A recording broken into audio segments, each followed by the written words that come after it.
Hey guys, and welcome to another video. Today I am going to tell you the books that I read in December and the books that I'm planning on reading in January. December was kind of a weird month for me because I was in school for a little bit of it, and then I went home, and then I was back. So I had like a lot of movement and stuff, but in that time I was able to read 7 books, and I'm really excited to share them with you, so let's just get started. The first book that I read in the month of December is Losing It by Cora Carmack, and this one was kind of a surprise to me because, one, my library back home wouldn't buy the book because, I don't know, but they have like erotica and all that kind of stuff, but they wouldn't buy this book. So I had to buy it by myself because I really wanted to read it and everyone else was loving it. So I bought it and I was just expecting it to be kind of like sex, pretty much. I was expecting it to just be completely sex, like just like finding out everything, but it actually had a story to it and I was actually interested in the story and it was really fun to follow. I loved following the main character. I loved following what's going to happen to her and everything. And for those of you who do not know, this book is about a 22-year-old girl who wants to lose her virginity, and then she like starts to like go to a bar and finds a dude, but then she doesn't go through with it and she finds out that the dude is her teacher. So that's really awkward. I really enjoyed this book and I cannot wait to read the companion novels. I gave this book a 4 out of 5 stars. Then I read Crash Into Me by Borris. This book is about 4 teenagers who sign a suicide pact and they go on a road trip across America visiting the graves of people who committed suicide, and then at the end they want to kill themselves. And I thought this book was going to leave me in a really like depressed slump. I thought it was going to like drain me. I thought it was going to be like a Drano book and just clean everything out of me and I was going to be left. But that's not what happened with this book. The main character was kind of a blank canvas for the audience or the reader to paint. So you could make him whatever you wanted, and I didn't really like that. And because of that, I ended up giving this book a 3 out of 5 stars. Still a really interesting read, but not what I thought it was going to be. Then I reread Anna and the French Kiss by Stephanie Perkins. Still love, still wonderful. It's Stephanie Perkins, guys. You can't. Then I read My True Love Gave to Me by various authors, and guys, this was amazing. I loved it. If you have seen my best books of 2014, this actually made the list because I loved it. I loved it. There are 3 short stories that I absolutely loved, like made the book for me, and that is Jenny Han's story, Stephanie Perkins' story, of course, it's Stephanie Perkins, and Kirsten White's story. Those 3 just made my life. I gave this book a 4.5 out of 5 stars, and definitely pick it up around the holiday season, or not around the holiday season. Pick it up anytime, because it's amazing. Then I reread Lola and the Boy Next Door by Stephanie Perkins. Stephanie Perkins.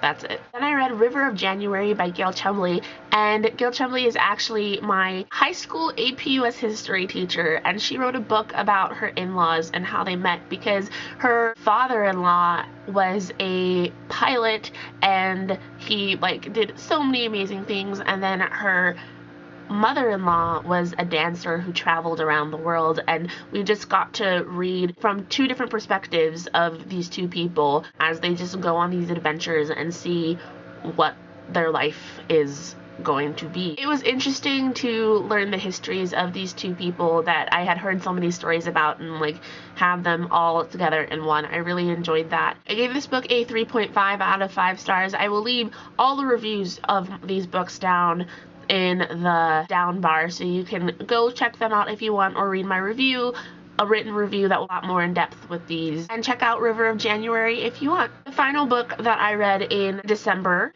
is Isla and the Happily Ever After. I read the first 2 books in the companion series in anticipation for Isla, and my goodness gracious, I was really actually scared to pick up Isla because I had heard so many negative things about it, but I went into it hopeful and I left happy. Not giddy happy, not cackle oh my gosh happy, but I left happy, and I can see why people wouldn't like it, but it wasn't that bad of a book to me, and it wasn't, by no means, it wasn't that cutesy lovely thing that Stephanie Perkins usually writes, but I'm kind of happy because it was a difference and I liked it. My favorite part by far was when all the characters come together.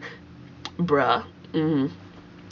get yourself some of that, because I was squealing and my mom thought I was crazy.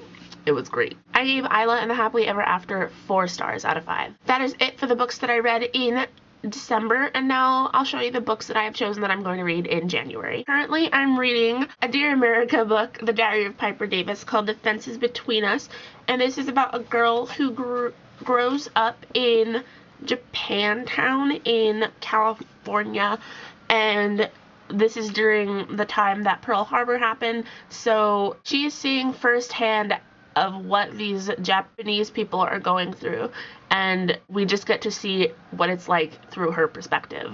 This is really funny because I picked this book up at my 8th grade book sale, and I'm just reading it now as a freshman in college, so it's good, but I think it would have probably been more relevant if I read it when I was younger. I'm also reading The Secret Life of Bees by Sue Monk Kidd. I'm not far in this at all, but I remember I watched this movie a while ago, and I kind of remember what it's about, but I don't at the same time.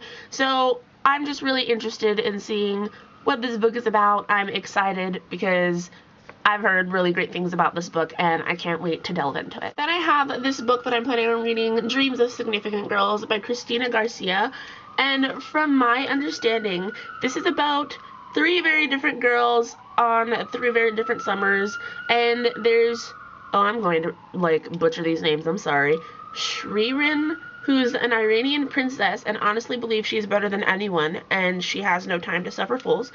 Ingrid, who never follows rules, and then Vivian, who struggles with her identity.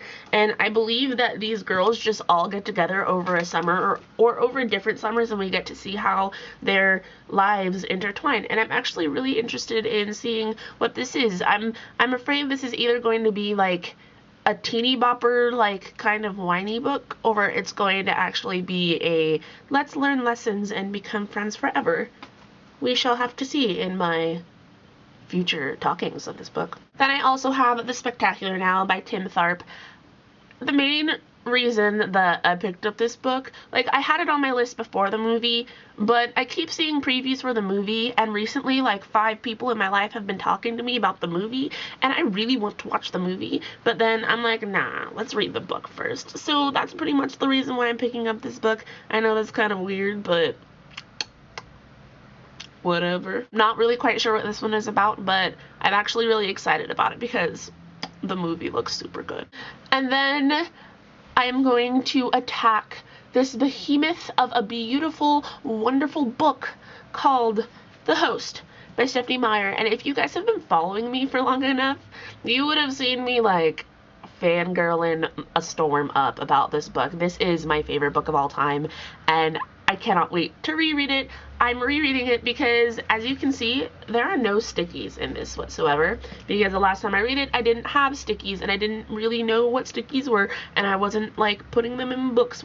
Now I am, and any book that I can count as my favorite, I'm trying to reread, so then I can put stickies in them, so then when I need to flip through my book and see my favorite parts, they're all right there. And this book needs to be stickied because it is the ultimate lovely book. That is it for this video. Please let me know down in the comments if you have read any of the books that I talked about today in my video, and let me know what you're planning on reading in January. I hope you all are having a wonderful, fantastic, booktastic day, and I will see you in my next video. Bye, guys!